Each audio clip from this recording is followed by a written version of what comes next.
Glória a Deus, aleluia.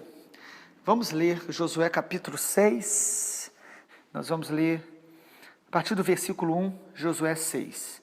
Ora, Jericó estava rigorosamente fechada por causa dos filhos de Israel. Ninguém saía nem entrava. Então disse o Senhor a Josué: olha, entreguei na tua mão Jericó, o seu rei e os seus valentes. Vós, pois, todos os homens de guerra, rodeareis a cidade, cercando-a uma vez. Assim fareis por 6 dias. 7 sacerdotes levarão 7 trombetas de chifre de carneiro adiante da arca. E no 7º dia rodeareis a cidade 7 vezes. E os sacerdotes tocarão as trombetas. E será que, tocando vós o sonido dela, todo o povo gritará com grande grita. O muro da cidade cairá abaixo, e o povo subirá nele, cada qual em frente de si. E então Josué, filho de Num, chamou os sacerdotes e disse-lhes: levai a arca da aliança. E 7 sacerdotes levem 7 trombetas de chifre de carneiro adiante da arca do Senhor. E disse ao povo: passai e rodeai a cidade. E quem estiver armado, passe adiante da arca do Senhor. Louvado seja o nome do Senhor. O versículo 20, para a gente não precisar ler todo o capítulo, diz assim, o versículo 20 de Josué 6. Gritou o povo, o sonido da trombeta, e levantando grande grito, ruíram as muralhas. E o povo subiu a cidade, cada qual em frente de si, e a tomaram. Louvado seja o nome do Senhor. A conquista de Canaã fala de se apropriar ou de conquistar uma terra literal que Deus prometeu a Israel, mas na nossa comparação que estamos fazendo, fala de conquistar as áreas da nossa personalidade, da nossa alma, a conquista da nossa mente, das nossas vontades, das nossas emoções. E a palavra-chave do capítulo 6 de Jericó é uma caminhada de obediência. Uma caminhada de obediência. Vimos no texto que a primeira cidade que eles estavam desafiados a conquistar era Jericó. E ela era cercada por um muro extremamente forte, resistente. E nós pegamos esta cidade com este muro para simbolizar as fortalezas que todos nós temos que enfrentar em nossa personalidade. Todos nós. A palavra de Deus, em 2 Coríntios, diz que no capítulo 10, as armas da nossa milícia, da nossa guerra, não são carnais, mas são poderosas em Deus para destruir fortalezas. E o próprio texto de Coríntios explica: fortalezas, pensamentos contrários à verdade de Deus. Fortalezas são pensamentos, estruturas, formas e argumentos em nossa mente que resistem a sabedoria, a palavra de Deus, a vontade de Deus. Todos nós temos que enfrentar essas Jericós que estão dentro de nós, muros que estão dentro de nós. Nós precisamos enfrentá-las pelo poder da palavra de Deus, pelo poder do Espírito Santo. Só se vence fortalezas do poder de Deus, não é pela habilidade apenas humana. O texto que nós vimos então, 2 palavras-chave seriam obediência e fortaleza. Para a gente enfrentar e vencer as fortalezas, nós precisamos ouvir e obedecer a palavra que Deus dá, a direção que Deus dá. Não é inventar algo, mas ouvir, discernir o que Deus está falando conosco, porque Deus deu uma palavra específica, e caminhar naquela palavra numa obediência sistemática, ou seja, uma obediência constante. Rodear as muralhas fala de uma caminhada de obediência sistemática, perseverando, completa. Como vencemos fortalezas na alma e na mente? Caminhando em obediência, perseverando numa palavra que Deus nos deu, até que aquelas muralhas sejam derrubadas, ruídas, no nome do Senhor Jesus.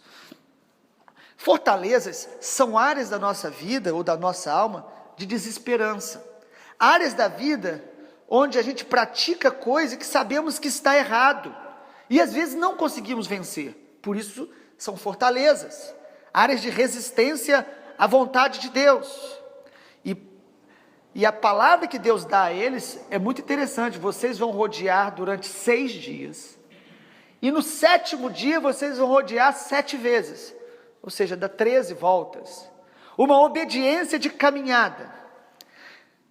Para a gente fazer isso, nós precisamos estar ouvindo então essa direção de Deus, entender a vontade de Deus e decidir, amado, é uma decisão diária, obedecer a Deus até que aquela área da nossa vida seja vencida, até que aquele sentimento seja arrancado, até que aquele pensamento seja quebrado, até que aquela tentação perca suas forças. É uma caminhada de obediência diária que destrói as fortalezas, essas estruturas rígidas.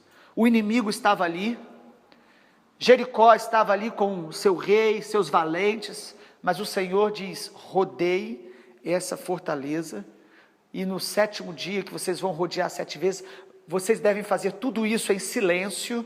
É muito interessante essa direção de Deus, eles deveriam estar ali sem falar palavra alguma. Há momentos na nossa vida que é momento de aquietar a alma, de evitar palavras que às vezes acabam trazendo até alguns tipos de problemas e dificuldades. Obediência, quietude, e depois do 7º dia, na 7ª volta, eles dão um grito, eles dão um grito da libertação, um grito diante do que eles criam, na fé que o Senhor estava dando a eles, e aquelas fortalezas caem ao chão de maneira sobrenatural, porque é Deus que derruba a fortaleza. Deus vai quebrando as fortalezas à medida que nós vamos caminhando em obediência.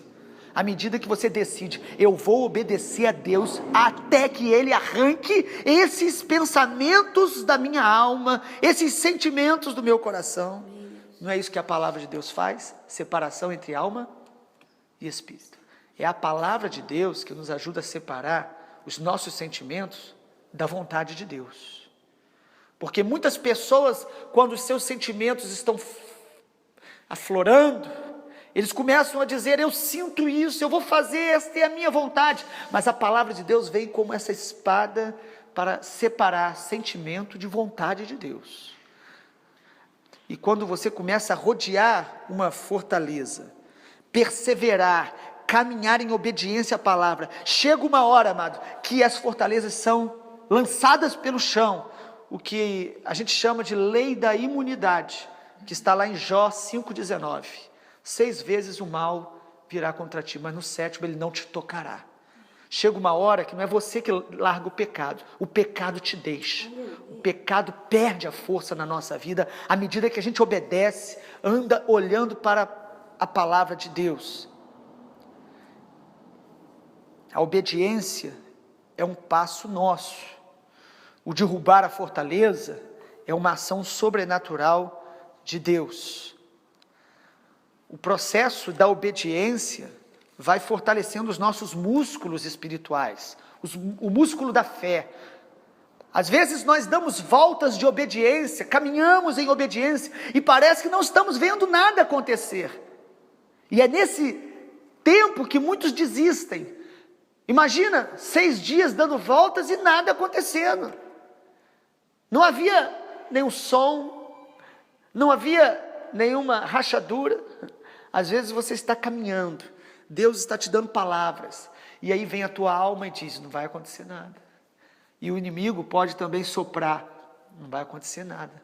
Mas enquanto você caminha em obediência a Deus, Deus está renovando a tua fé, Deus está fortalecendo os seus músculos espirituais, e na hora certa, o Senhor vai ruir todas essas resistências da alma, em nome do Senhor Jesus. Glória a Deus. Aleluia. O que é mais importante na obediência, amado? Algumas coisas. A motivação. A nossa motivação deve ser a glória de Deus, o reino de Deus, conquistar, ser curado na alma, não apenas para ter bem-estar, mas para que a glória de Deus se manifeste em nós e através de nós. A motivação da obediência é importante. A rapidez. Quando Deus nos fala, nós precisamos obedecer de maneira imediata, rápida. Eu gosto de usar a expressão obediência antecipada. Em meio a uma tentação, antes dela, você já deve ter uma decisão. Eu não vou ceder a minha carne ao mundo e ao inimigo. Rapidez para obedecer e perseverança na obediência. Decida obedecer até o fim, até o último dia da sua vida. O que perseverar até o fim será salvo. Perseverar na oração, perseverar na meditação da palavra, perseverar na resistência às tentações, vai gerando em nós um crédito de justiça, a graça de Deus vai nos renovando nessa caminhada. Quanto mais eu caminho em obediência, mais Deus vai me fortalecendo para conquistar a plenitude da vontade dEle, para que a minha alma entre nessa Canaã, nessa plenitude de Deus, da paz, do fruto do Espírito, onde o Senhor Jesus nos ensina em João 15, aquele que permanecer em mim, e as minhas palavras permanecerem neles, esse vai dar muito fruto. No final do texto do capítulo 6, mostra que Raabe foi salva, porque ela acolheu os espias, como nós vimos. O Senhor traz salvação e graça sobre ela e sobre a sua família, e é muito tremendo isso, e deixa uma palavra para nós, que aquela Jericó não poderia ser reconstruída. Quando Deus destrói uma fortaleza em nós, nós temos que manter esta fortaleza debaixo dos pés, debaixo do juízo de Deus, e não reconstruí-la, porque reconstruir algo que Deus já destruiu, pecaminoso em nós, atrai maldições, como diz o texto. Quem tentar reconstruir Jericó sofreria mais e mais. Que o Senhor Jesus nos abençoe, abençoe cada irmão e irmã que está acolhendo a palavra de Deus através dos áudios, em nome de Jesus.